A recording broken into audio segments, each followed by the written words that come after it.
Maneiras que nós temos feito de darmos as mãos à igreja. Eu sou pastor de uma igreja de Montes Claros, onde tem vários pastores, pastor da área das missões. Sou aqui enviado pela minha igreja. E eu creio que nós não podemos, na verdade, como organização missionária, não existe organização missionária que faça a obra do Senhor sem a igreja. Na verdade, nós da UEC, nós somos uma agência missionária de missionários. Nós não somos uma agência executiva, paga para isso, ou que temos um escritório com funcionários. Nós somos uma missão de missionários enviados por várias igrejas com o objetivo de levar o Evangelho onde Cristo ainda não foi anunciado. Aqui para parte dessa equipe, nós temos uma reunião, um encontro anual aqui em Belo Horizonte. Esse foi agora de janeiro. Temos aí os missionários que atuam no Brasil, trabalham nessa base em Belo Horizonte, na área de recrutamento e envio. Temos um seminário aí em Montes Claros, um seminário teológico e missiológico, com ênfase em preparação de missionários transculturais. E temos justamente o trabalho da Amazônia, em parceria exatamente com a PMT, ali do Ministério do Projeto Amaragé, o reverendo Ronaldo Midori e outros irmãos. Então aí, inclusive o Ronaldo, ele estava até nessa conferência aqui de janeiro, então essa é uma parte da equipe. No Brasil, nós somos hoje aproximadamente 140 brasileiros envolvidos e enviados por essa base aqui. Nós trabalhamos só de brasileiros em aproximadamente 23 países. Então temos aí missionários no Oriente Médio, vários missionários na África, na Europa e na Ásia, e também nas nações indígenas, com alcance aí de 8 etnias, de 8 a 12 etnias indígenas da Amazônia. A próxima transparência vai mostrar para os irmãos. Nós temos a cada 2 meses um culto ali na base. Em fevereiro nós tivemos um culto chamado Desafio das Montanhas. Um dos nossos missionários que atua no Nepal, vai ter muita edição que vamos fazer depois ali, né? Ele trabalhava 2 anos ali nas montanhas, e mês passado foi o Desafio das Montanhas, e esse mês de abril, eu queria estender o convite para a igreja, no dia 12 de abril, é um sábado, em especial aí os jovens, né? Se puderem enviar alguns representantes para esse culto de missões, é um culto em que nós temos esse desafio. Quem vai falar é justamente o ex-diretor da UEC na Amazônia, Márcio Schmidl, que vai falar um pouco sobre o desafio indígena das florestas. Irmãos, um parênteses aqui.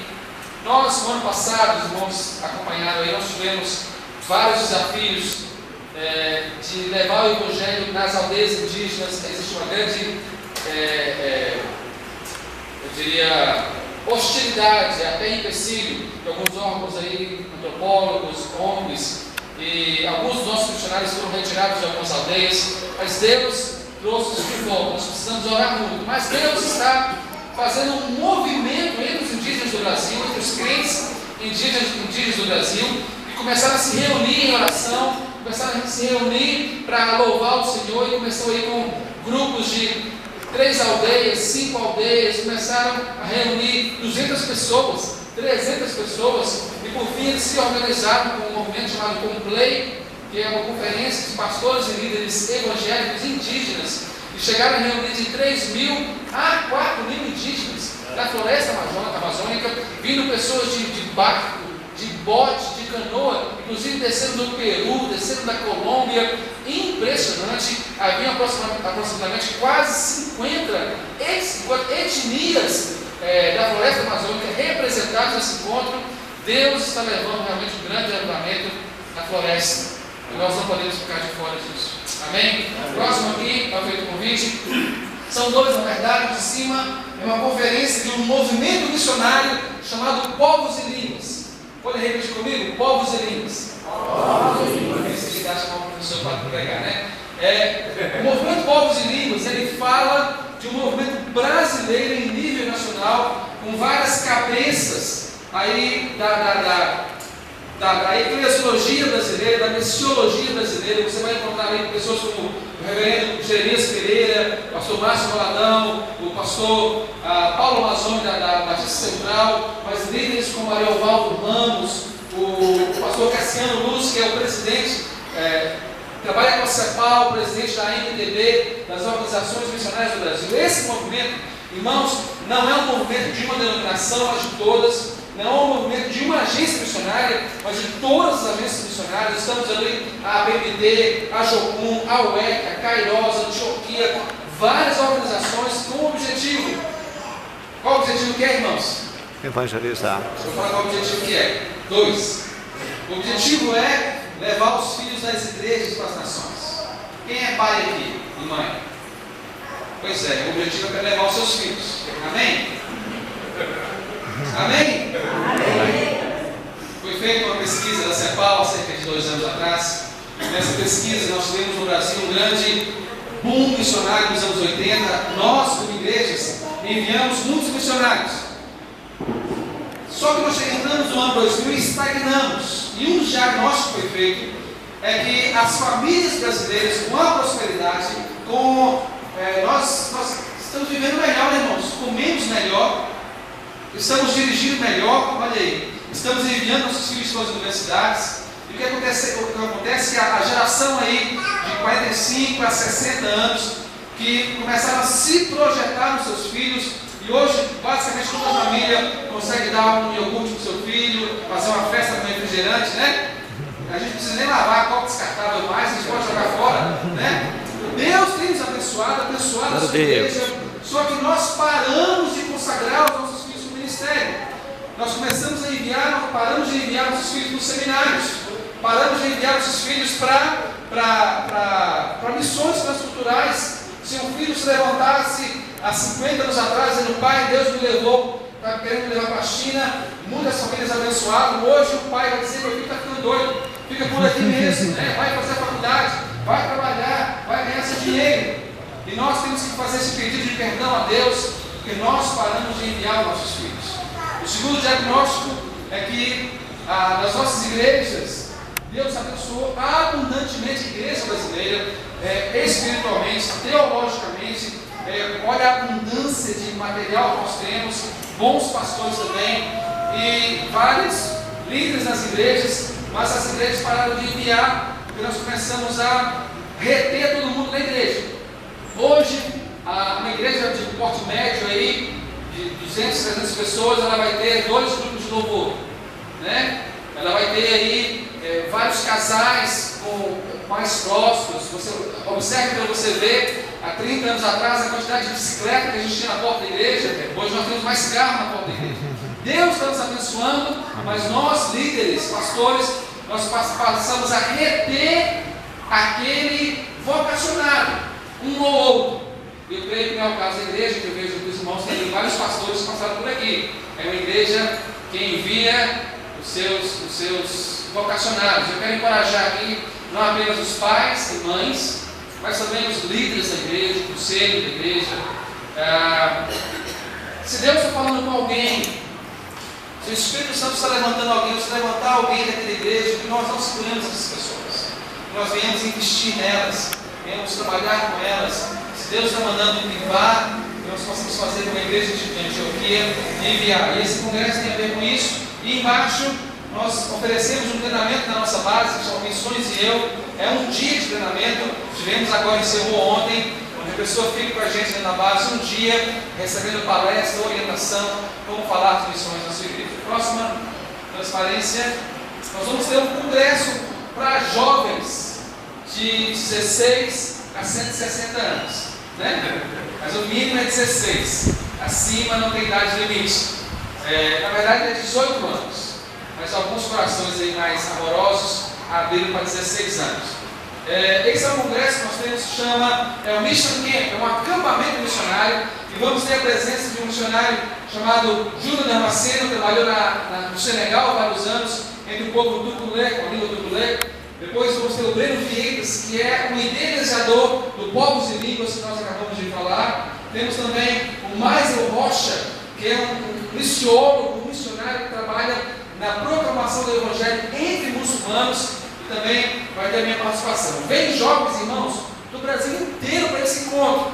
E volta e meia, quando a gente faz esse encontro, jovens de Belo Horizonte ficam fora, porque vai deixando para o último momento. É aqui mesmo em Belo Horizonte, aí enche de gente de São Paulo, de Rio, do Nordeste, e a gente acaba não tendo vaga para Belo Horizonte. Então, se você queira participar, nos procure ali na Missão Amém.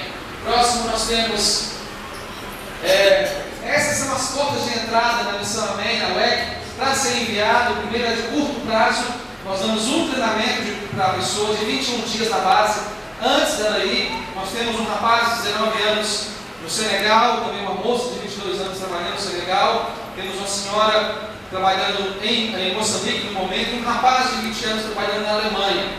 Então nós enviamos grupos, pessoas, indivíduos para passar uma temporada no campo missionário, trabalhando com as nossas equipes missionárias. Então, se Deus está querendo te dar aí um test drive, né, quem sabe enviar o pastor Ronaldo e sua esposa, né, passar aí um tempo no campo. Então, temos ali ministério de curto prazo, talvez de longo prazo. Talvez Deus queira separar um filho da nossa igreja, alguém aí, um casal, ou talvez um aposentado, irmãos. Temos recebido pessoas aí na faixa de 50 anos, aposentados, que querem dar seus próximos 50 anos aí para a obra missionária, e talvez seja uma palavra para você, e venha de longo prazo, nós vamos te enviar. Quem envia é a igreja, nós somos apenas a plataforma de envio, e é você que escolhe o lugar. Nós trabalhamos em tantos lugares, é aquele que Deus te direcionar. Temos mais uma. Em cima ali nós temos aquele curso chamado English for Missions, inglês para missões. Foi o motivo que me trouxe para trabalhar com a UEC. Eu sou professor de inglês e nós damos um treinamento de inglês para os nossos missionários. O fato de sermos uma missão internacional, as nossas equipes precisam se comunicar em inglês. Então, nós damos um treinamento de inglês aqui na base em Belo Horizonte. Os missionários passam um ano aqui na base recebendo aí uma injeção de inglês. Foi o meu primeiro ministério aqui. Só que nós abrimos durante as férias de janeiro, por 15 dias, nós damos um super intensivo na base. E esse intensivo nós abrimos para as igrejas.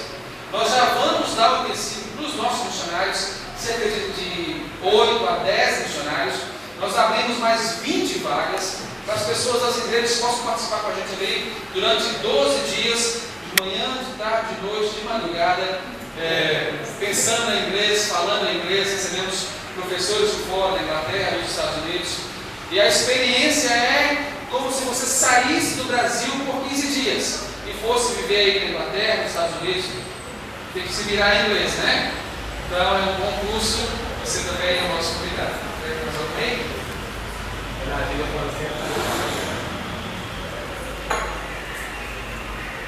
Amém, irmãos? Amém. Então, alguns desafios, alguns convites. O pastor já esteve conosco ali. Eu quero convidar a igreja também. Se você quer conhecer uma base missionária, venha nos visitar aqui no bairro Boa Vista.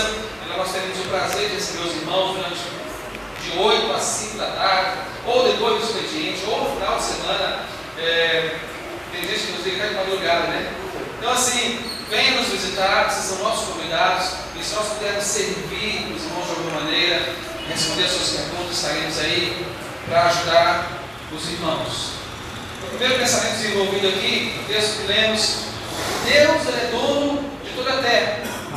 Deus também ele quer que todas as pessoas sejam salvas. Amém? Amém.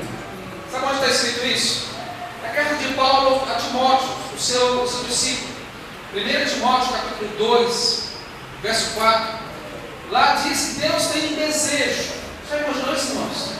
Deus ele tem um desejo, ele quer algo, ele gostaria que algo acontecesse. Quer abrir comigo lá em 1 Timóteo capítulo 2.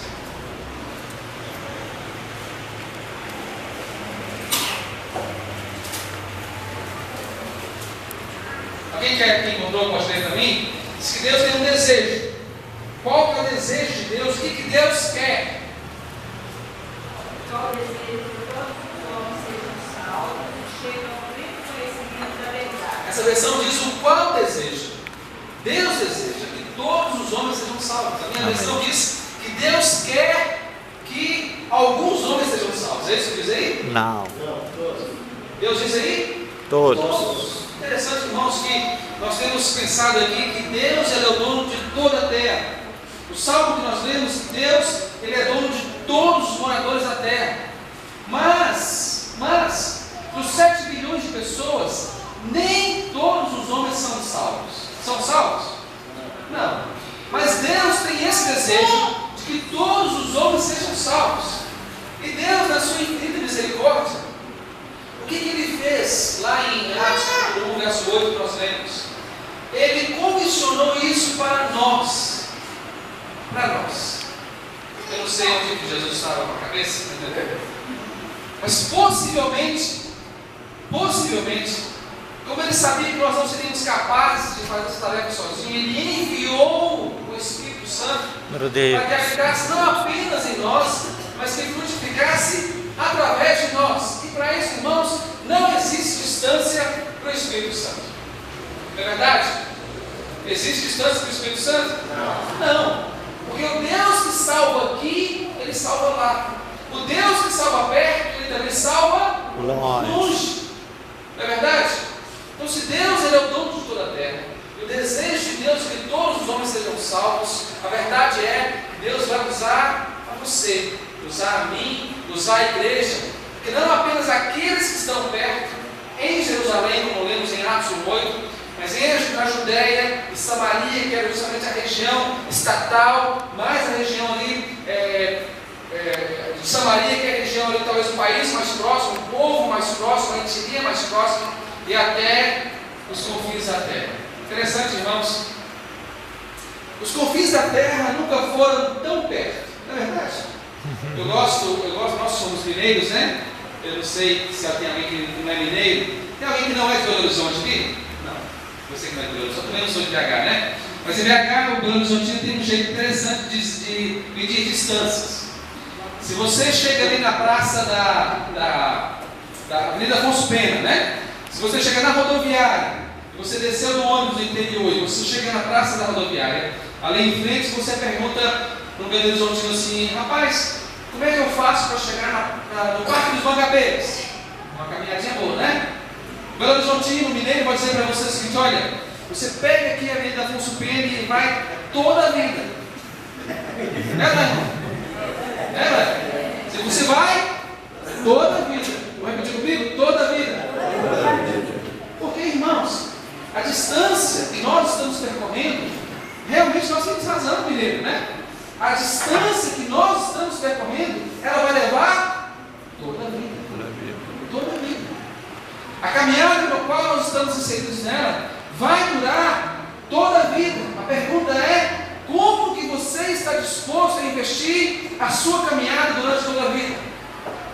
Você está pensando, tem gente que pensa que um dia Deus me leva para as nações, Deus me leva para os confins da terra, mas não faz nada em Jerusalém. Só reclama, né? Deus quer nos fazer para que nós sejamos o povo da caminhada. E esse, na verdade, foi o primeiro nome que nós recebemos. Lá no livro de Atos fala que nós, antes de sermos chamados de cristãos ou de pequenos cristos, nós fomos chamados do povo do caminho. O povo do caminho é o povo que anda mesmo, né? É o povo que bate perna. Irmãos, duas coisas. Eu disse, a nossa missão era fazer uma conferência anual. Então agora em janeiro tivemos uma. Mas a cada 4 anos, assim como a Copa do Mundo, nós fazemos uma reunião internacional de todos os líderes dos campos da UEB, das bases, dos centros de treinamentos. Nós fazemos um encontro em algum país. Eu participei em 2006 na Alemanha e estou indo agora no mês de maio para a Coreia, na Coreia do Sul. E a Coreia do Sul ela tem uma característica moderna, pós-moderna, é que a Coreia do Sul, em 1984, havia sempre falado muito sobre a igreja coreana, que era uma igreja que orava muito. Não sei se o pastor já lembrava disso, pastor? Muito tempo, você era novinho. Você é novo, né? Em 84, irmãos, foi feito o Povo Yanshu, uma igreja de 1 milhão de membros.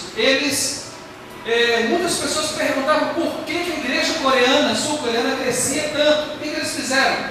O Povo Yanshu convidou líderes do mundo inteiro para irem para a Coreia, para ver por que a igreja coreana crescia tanto. Foi do Brasil aproximadamente 200 pastores que foram fretados no voo e foram para a Coreia do Sul naquele tempo. Uma das descobertas era a igreja coreana orava com propriedade. Ora mesmo, irmãos, os relatos que eu tenho, eu não conheço a Coreia ainda, mas os relatos que temos é que a igreja coreana ora 24 horas, assim como a igreja dos moráveis. Eles têm igreja aberta, algumas igrejas abertas de 24 horas. O pessoal pode ir lá orar, 3 horas da manhã a igreja está aberta, 5 horas da manhã a igreja está aberta. Não todas, mas algumas igrejas. Naquele encontro, em 1984, no final daquele encontro, eles reuniram em um estádio de futebol, na cidade de Seul. Eles reuniram as igrejas, os pastores, os convidados e várias famílias. E naquele encontro, naquele estádio, o que eles fizeram? Os pais e as mães. Eu gostaria de pedir os pais e as mães. Quem é pai e mãe? Fica de pé, por favor. Vou ficar de pé junto com vocês, tá bom? Naquele encontro na Coreia, os pais coreanos e as mães coreanas fizeram um ato de oferecer para o Senhor os seus filhos para a obra ministerial. Os pais coreanos, em 1984, eles consagraram 100 mil filhos coreanos no ministério. Pode imaginar isso, irmãos? 100 mil filhos coreanos no ministério. Daquele encontro, o pastor Jeremias voltou daquele encontro, junto com a sua ex-esposa, e juntamente com Marcelo Alberto, e criaram no Brasil o Ministério Desperta Mães de Joelhos, Filhos de Pé. Os pais podem se assentar. Quem é filho de pé? Acharam que não ia falar com vocês não, né? Os pais também são filhos. Não é filho de alguém. Fica em pé todo mundo, irmão. Fica em pé todo mundo aí. Todo pai é filho de alguém, né, gente? Verdade. Irmãos, veja bem, irmãos. Mães de joelhos, filhos de pé. Consagraram seus filhos para a obra missionária. Pode se sentar, obrigado pela companhia. Por que, irmãos?